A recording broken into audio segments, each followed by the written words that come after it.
Yep. Welcome, Pak Wahyu Supriyadi from PT Land. You are the next victim. Pak Wahyu is the next speaker in the session because he has to leave at 3 o'clock to join another meeting with the higher rank officer in this country. Pak Wahyu, before you start the presentation, I think the committee would like to display a video. Mita, are you ready? Okay.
Is that all, Mita? Is that another video?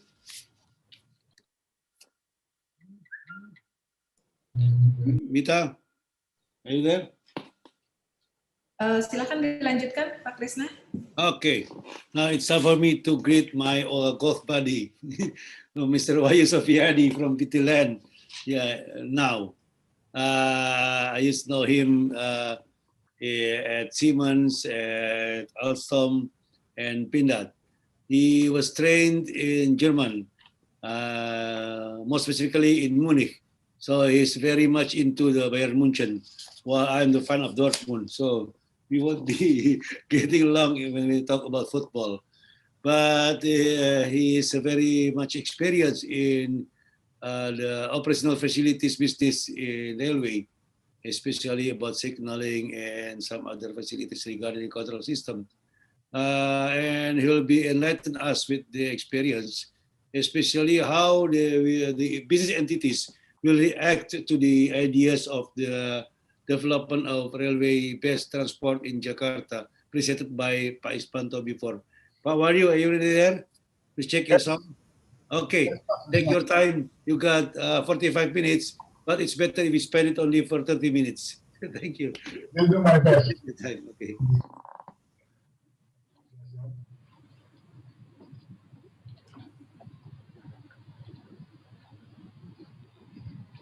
Yes, thank you Pak Krisna. Assalamualaikum warahmatullahi wabarakatuh. Selamat siang, salam sejahtera untuk kita semua. Good afternoon, ladies and gentlemen. So it is a great opportunity for me to participate as a speaker for the event of the Indonesian Railway Virtual Conference Part 2.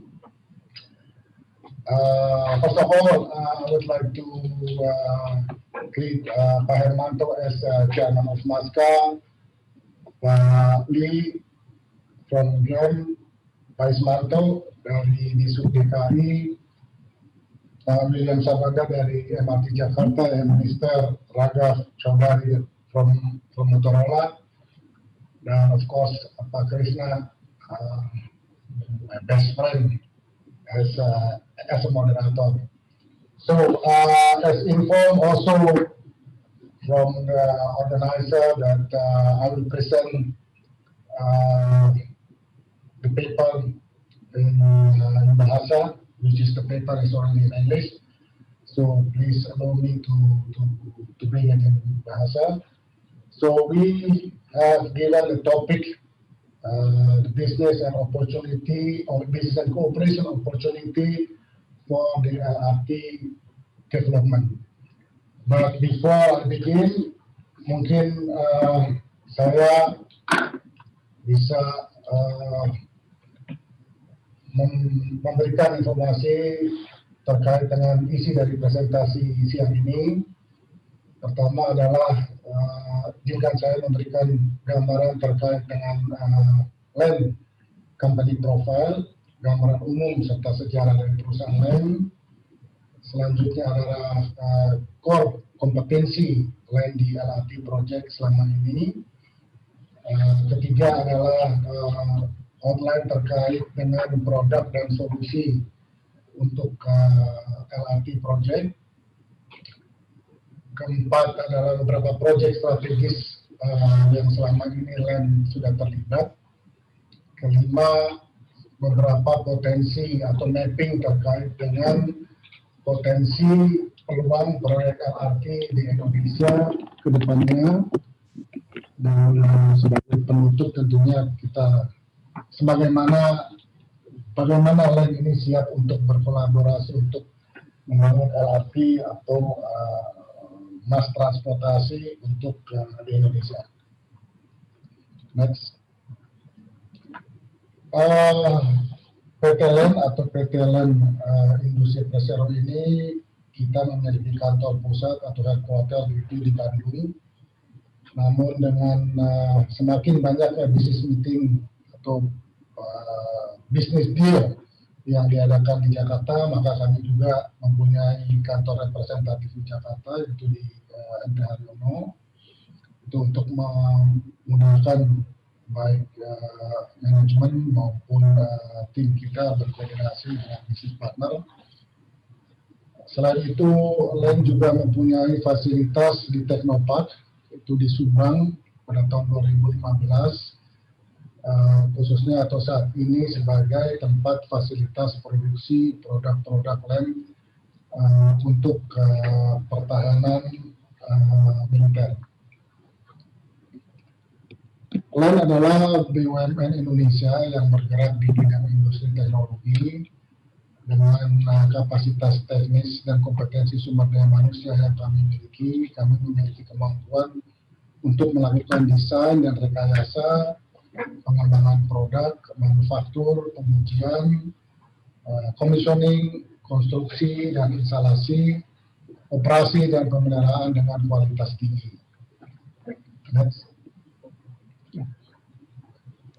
Per awal tahun ini atau tepatnya mungkin di akhir tahun lalu terjadi perombakan jajaran Dewan Komisaris maupun direksi PT LAN oleh Kementerian BUMN. Jadi ini adalah jajaran Dewan Komisaris maupun jajaran Dewan Direksi PT LAN yang baru.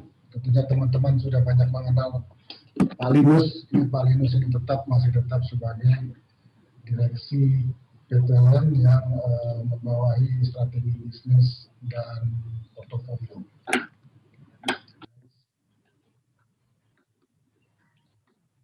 Pada tahun 2019, LAN membukukan pendapatan sebesar 4,2 triliun atau 286,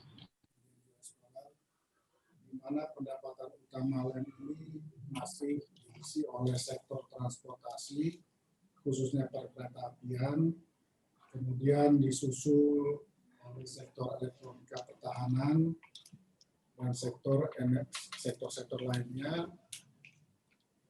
Sebagai perusahaan negara BUMN, kepemilikan LAN ini dimiliki 100% oleh negara Republik Indonesia. Next. Berikut adalah komposisi karyawan Land Incorporated. Kami memiliki karyawan sebanyak 1.300, itu untuk Land sebagai induk maupun anak perusahaan. Dan komposisi ini didominasi oleh engineer dan juga kaum milenial. Dengan total karyawan sebesar ini, Land tentunya mampu mendeliver proyek-proyek LRT project dengan baik.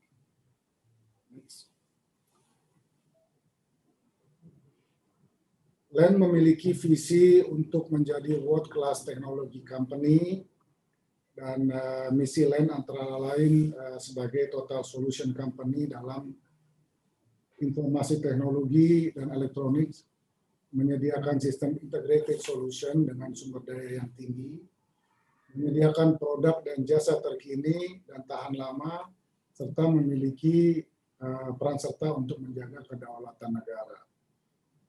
Dan kita memiliki budaya korporasi yang disingkat akhlak, itu sesuai dengan arahan Kementerian BUMN, yaitu amanah, kompeten, harmonis, loyal, adaptif, dan kolaboratif.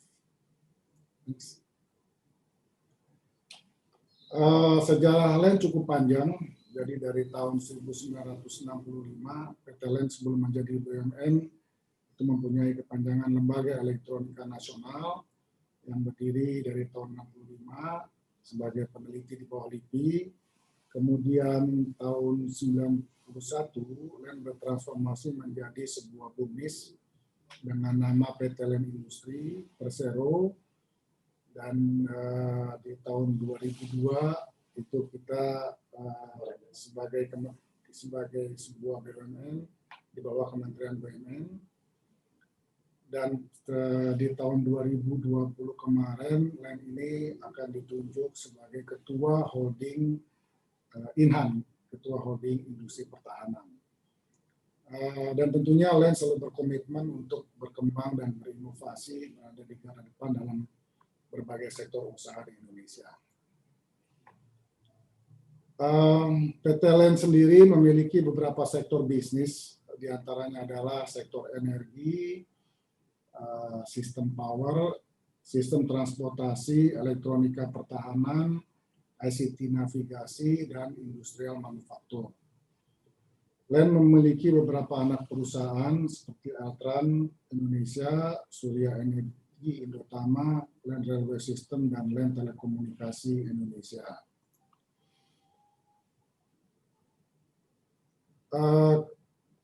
Core kompetensi di LRT Project.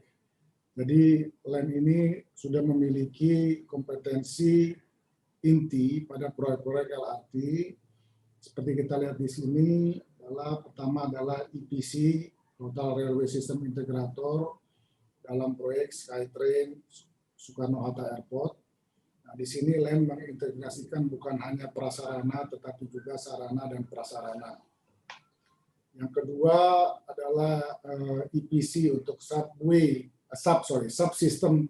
subsystem railway signaling, telekomunikasi, dan power substation. Dan ketiga adalah juga kita memiliki kompetensi untuk sebagai operation dan maintenance, mengoperasikan dan juga memelihara.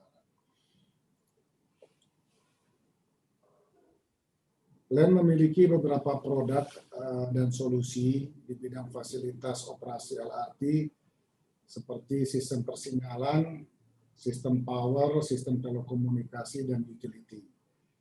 Diawali dengan sistem persinyalan dalam slide ini, bahwa Land memiliki produk unggulan sistem persinyalan yang sangat komprehensif seperti SealSafe, yaitu sistem punya.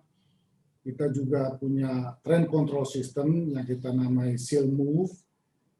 Kita juga memiliki trackside signaling equipment, kita namain SealTrack. Dan yang terakhir SealVu, itu untuk control center system. Seal itu, kita beri nama Seal itu sebenarnya singkatan dari signaling by land. Jadi jangan salah paham atau don't be confused dengan SEAL yang sistem integrated level. Ini memang SIL ini sebagai kebanggaan kita dalam kompetensi kita di sistem persinyalan. Di slide ini kita masuk ke dalam produk unggulan kita.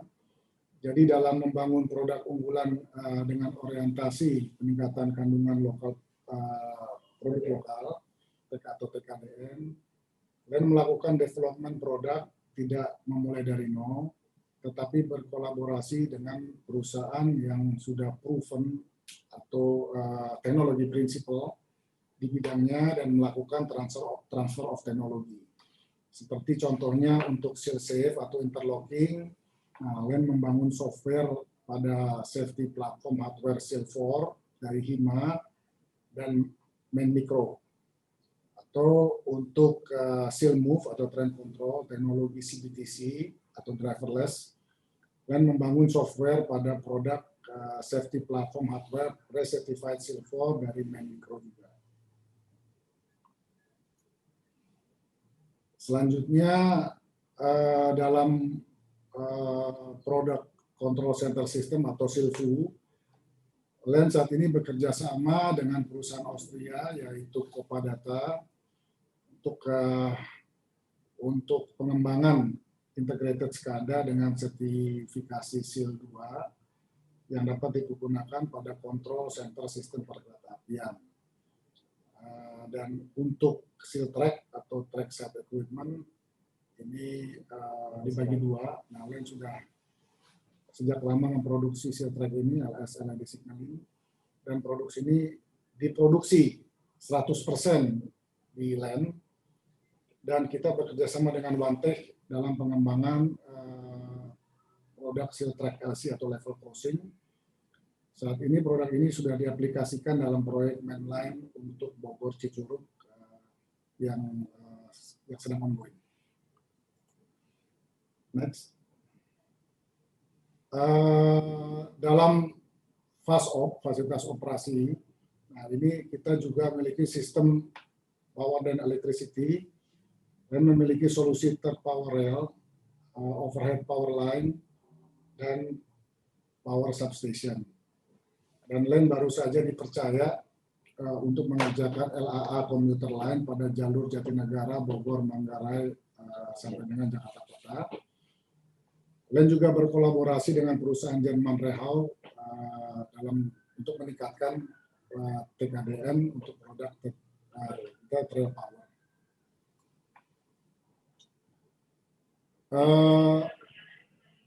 Dalam sistem fasilitas operasi telekomunikasi, Len menawarkan solusi telekomunikasi yang bersifat data voice. Nah, ini pertama telekomunikasi data dipergunakan untuk integrasi sistem persinyalan seperti aplikasi train control CBTC dan communication based train control.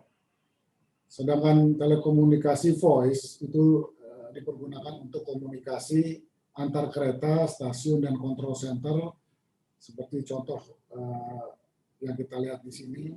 Ini merupakan pengetesan komunikasi antara kereta dengan OCC pada proyek LRT Jakarta. Len juga saat ini sedang menjajaki kerjasama atau joint development, atau kita joint development juga local manufacture dengan beberapa vendor teknologi radio tetra seperti Rohil dan Tektronik dalam upaya peningkatan TKDN. Dan terlibat dalam beberapa solusi utilities seperti platform screen door, PSD, atau Passenger Information Display System, PIDS, Automatic Fare Collection, AFC, Train Simulator, CCTV, dan banyak lagi, di mana solusi ini juga merupakan bentuk kolaborasi Len dengan beberapa perusahaan luar maupun dalam negeri. Dari sini dapat dilihat dan disimpulkan bahwa Len sudah pengalaman atau kita biasa melakukan kolaborasi dan kerjasama dalam mendeliver teknologi untuk proyek LRT secara utuh. Next. Nah, berikut ini beberapa partnership dengan teknologi prinsipal yang kami lakukan atau kami bekerja sama untuk memberikan solusi fasilitas operasi pada beberapa proyek LRT yang sudah dan sedang kami jalankan. Nah, secara garis besar bahwa LEN melengkapi kompetensi engineering dari partner atau penyedia teknologi fasilitas operasi. Namun tentunya dalam kasus tertentu LEN juga melakukan pengembangan tambahan, bahkan upaya untuk lokal manufaktur atau local manufacturing sebagai bentuk upaya peningkatan cost efisiensi atau cost effectiveness, dan tentunya yang paling penting adalah untuk meningkatkan TKDN kita. Melalui beberapa partnership ini juga, LEN secara konsisten terus membangun kompetensi di bidang fasilitas operasi perkeretaapian termasuk LRT tentunya, dengan adanya transfer of knowledge, baik itu teknologi dan engineering transfer. Jadi LEN ini juga menjadi salah satu BUMN yang terdepan dalam bidang teknologi fast op perkeretaapian. Next. Seperti yang tadi saya sudah sampaikan bahwa LEN terlibat dalam beberapa strategi nasional dan penting. Salah satunya contohnya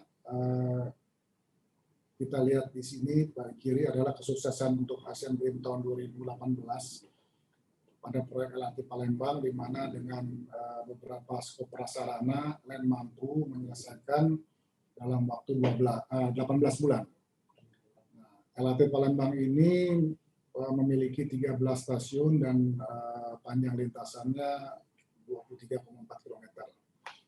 Yang kedua, di sini kita bisa melihat bahwa LEN melakukan atau mengerjakan proyek sistem driverless Skytrain untuk Soekarno-Hatta Airport atau APMS. Yang ketiga adalah di LRT Jakarta fase 1. Ini dapat kita juga selesaikan dalam waktu 20 bulan. Dan LRT fase 1 ini mempunyai 6 stasiun dengan panjang lintasan 5,8 km. Yang keempat, di Mass Trans ini di LRT Jabodebek. Ini saat ini pengerjaannya masih ongoing dan progresnya sekitar 85%. Nah, LRT Jabodebek ini mempunyai 41 stasiun dengan panjang lintasan kurang lebih 43 km. Dan tentunya pengalaman yang lebih dari 20 tahun, kita memiliki banyak sekali proyek mainline seperti double track batas utara dan juga lintas selatan Jawa. Next. PT LEN Industri ini memiliki 2 anak perusahaan yang tadi saya sudah sampaikan di depan, yang juga khusus bergerak di bidang fasilitas operasi perkeretaapian, yaitu yang pertama adalah LRS atau Land Railway System. Nah, di LRS ini memfokuskan dalam bidang instalasi sistem signaling, telekomunikasi, elektrifikasi, dan SCADA sistem untuk mainline untuk di Jawa dan Sumatera. LRS ini menargetkan proyek-proyek yang dibiayai oleh pemerintah atau APBN. Pada tahun 2017, itu LRS mencetak perolehan kontrak tertinggi ini selama ini, yaitu sebesar 1,5 triliun. Jadi LRS adalah memang rumahnya kita ini di LEN ini untuk para engineer dengan bersertifikat bergengsi atau internasional. Jadi dikeluarkan oleh IRSE serta Persatuan Insinyur Indonesia dan lembaga pengembangan jasa konstruksi. Jadi STM kita ini sangat-sangat kuat, STM apalagi khususnya STM yang gerak di perkeretaapian. Yang kedua adalah LEN Reka Prima Semesta. Ini fokusnya adalah pada sektor untuk operasi atau operation dan juga untuk pengajuan atau maintenance di proyek perkeretaapian. Nah, Jasa maintenance ini dilakukan dalam sistem signaling, telekomunikasi, elektrifikasi, dan sekadar. Proyek yang sudah dilakukan atau yang dikerjakan oleh Lenreka Prima Semesta ini adalah APMS Soekarno-Hatta dan MRT Jakarta untuk platform Skrindor. Pekerjaan perawatan platform Skrindor MRT Jakarta ini untuk 13 stasiun sebanyak 672 unit automated sliding doors, juga 168 unit emergency doors, dan 56 unit pintu khusus masinis. Dan pada tahun 2020 kemarin, Lenreka Prima Semesta ini mendapatkan penghargaan SHSE Award di Award 2020. Jadi gambar yang dipakai juga adalah gambar ONM di proyek MRT Jakarta. Next. LEN secara incorporated juga telah banyak bekerja sama dengan beberapa universitas atau university untuk pengembangan sumber daya manusia, khususnya karyawan. Jadi pengembangan ini meliputi sertifikasi operation and maintenance yang pernah dilakukan bersama PPI Madiun, salah satunya pelatihan tenaga pengajar profesional baik dari pihak kampus ke LEN maupun sebaliknya, kerja lapangan, magang, dan juga rekrutmen. Serta LEN bekerja sama dengan PSPPI yang merupakan anggota dari Persatuan Insinyur Indonesia PPI, agar SDM LEN industri ini dapat memiliki sertifikasi keprofesian di bidang engineering. Dan saat ini MOU LEN dengan BPSDM Perhubungan Darat dalam proses pembuatan. Jika sudah ada MOU ini, nanti akan menjadi payung hukum untuk kerjasama antara LRS dengan seluruh lembaga pendidikan di bawah Kementerian Perhubungan, khususnya tentu di transportasi darat. Next. Di slide ini izinkanlah saya memberikan gambaran atau mapping terkait potensi-potensi untuk proyek-proyek LRT ke depannya di Indonesia. Pertama mungkin LRT Bandung. Jadi kami telah memapping bahwa LRT Bandung ini sangat strategis dan proyek ini akan dilaksanakan di 2022. Jadi kemungkinan di tahun ini akan dilakukan tender. Nah, ini ada beberapa pilihan koridor, yaitu pertama koridornya Margahayu Kopolo Panjang Babakan Siliwangi. Koridor kedua adalah lebih panjang Jatinangor. Jadi proyek ini nantinya skema investasi adalah PPP dengan konsorsium dari Jabang Moda Transportasi, IKA, serta Jasa Sarana. Next. Ini juga kami lihat juga potensi yang besar ke depannya adalah LRT Jabodebek tahap 2. Ini akan memiliki rute sepanjang 45 km.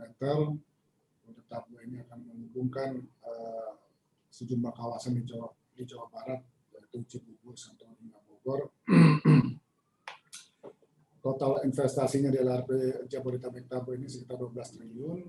Pembangunannya direncanakan selesai dalam 3 tahun.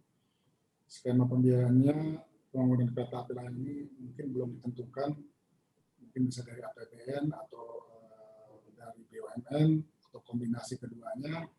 Nah, rencananya tahap 2 ini tidak dibangun secara melayang, jadi pembangunannya langsung berada di permukaan tanah. Ya, mungkin nanti akan terkendala sedikit terkait dengan pembebasan lahan atau tanah. Berikutnya adalah kami lihat potensi juga di LRT Surabaya. Ini LRT Surabaya cukup lama sekali nih. Saya rasa Pak Kresna tahu ini tentang proyek ini sudah 10 tahun ya Pak Kresna ya, mungkin lebih ya. Ya lebih. Ya. Pak Kresna sebagai ini juga kan orang yang sangat aktif untuk market sounding ini. Ya. LRT Surabaya ini rencananya kan dibangun tram atau monorail itu. Dari rencana awal itu akan dihubungkan Kenjeran di Surabaya Timur hingga ke Benowo di Surabaya Barat dengan menggunakan moda transportasi monorail. Dan akan menghubungkan kawasan Perak di utara hingga ke selatan dengan menggunakan tram. Jadi ada kombinasi ini sebenarnya. Nah, nanti kedua jalur ini rencananya awal akan bertemu di Simpang Kebun Binatang Surabaya Damo. Nah, ini anggarannya cukup besar ini, sebesar dananya ini sebesar 8,6 triliun untuk pembangunan rel, pembebasan lahan, hingga bentuk pendukung lainnya. Ini mudah-mudahan ini di Surabaya ini bisa cepat terrealisasi nih proyek ini. Selanjutnya adalah LRT Medi Danggro. Nah, ini di Sumatera Utara ini jalurnya mulai dari bagian selatan Medan, di kawasan Simalingkar, Lauci, Kecamatan Medan, Tutungan hingga ke bagian utara Kota Medan. Dan tentunya nantinya akan ditambah dengan rute lain menuju Binjai, Deli, Serdang, dan Karo. Proyek tersebut ini diserahkan ke Sumatera Utara dari Kota Medan karena terkait dengan pendanaannya. Saat ini sedang tahap penyusunan dokumen teknis FS maupun DED.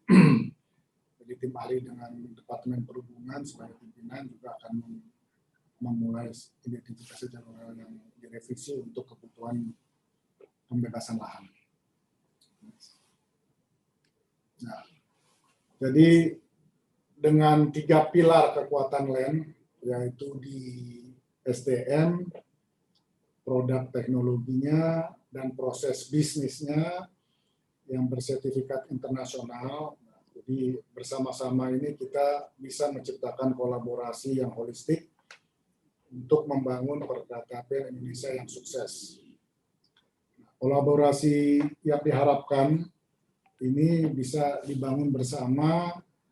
Pertama adalah bersinergi, kita bersinergi melakukan R&D antara LAN dengan universitas, lembaga penelitian, ataupun mungkin dengan perusahaan teknologi multinasional untuk pertama meningkatkan kompetensi SDM khususnya di bidang railway.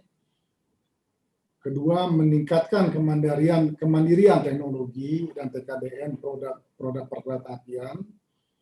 Juga yang ketiga, meningkatkan atau menciptakan inovasi proses produksi produk-produk teknologi melalui TOT dengan perusahaan-perusahaan teknologi multinasional atau teknologi prinsipal.